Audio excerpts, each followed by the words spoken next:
మన నిజామాబాద్ లో ఈ టిఫిన్ సెంటర్ చూడడానికి చిన్నగా ఉన్నా 11 వరకు కూడా జనాలాగారంట మచ్చస్. హలో మచ్చస్, welcome back to day 7 of finding best tiffin centres in Nizamabad. ఇవాళ బస్ స్టాండ్ దగ్గర ఉన్న శ్రీ సాయి టిఫిన్ సెంటర్ కి వచ్చా. ఇక్కడ చూస్తే జస్ట్ ఒక షట్టర్ ఉంది, అంతమంది కామెంట్ పెట్టారు ఏంటో అని హాఫ్ మినిట్ ఆలోచించేసరికి లోపలికి వెళ్ళడం లేట్ అయిపోయి వడ అయిపోయిందంట.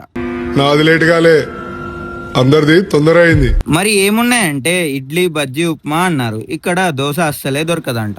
సో ప్లేట్ లో వేసేయండి అని 2 ఇడ్లీ 1 బజ్జీ తీసుకున్నా. ఇడ్లీ అయితే సాఫ్ట్ గా, చట్నీ అయితే ఎక్కువ స్పైసీ లేకుండా, స్వీట్ గా లేకుండా న్యూట్రల్ గా ఉంది. ఇంకా నిజామాబాద్ లో ఎక్కడికి పోయినా బజ్జీ కాకుండా అప్ప బజ్జీ వేస్తారు కాబట్టి ఇక్కడ కూడా అదే ఇచ్చారు. అది కూడా బయట క్రిస్పీగా, లోపల సాఫ్ట్ గా బాగుంది. ఇంకా ఉప్మా ట్రై చేస్తే అది కూడా స్మూత్ గా, టేస్టీగా, స్పైసీగా బాగుంది. మరి మీరు ఎప్పుడైనా ఇక్కడ ట్రై చేసి ఉంటే మీకు ఏం నచ్చిందో కామెంట్ చేయండి. అలాగే నెక్స్ట్ ఎక్కడ ట్రై చేయాలో కూడా చెప్పి ఇలాంటి జెన్యూన్ రివ్యూస్ కోసం మన ఛానల్ ని ఫాలో కొట్టండి.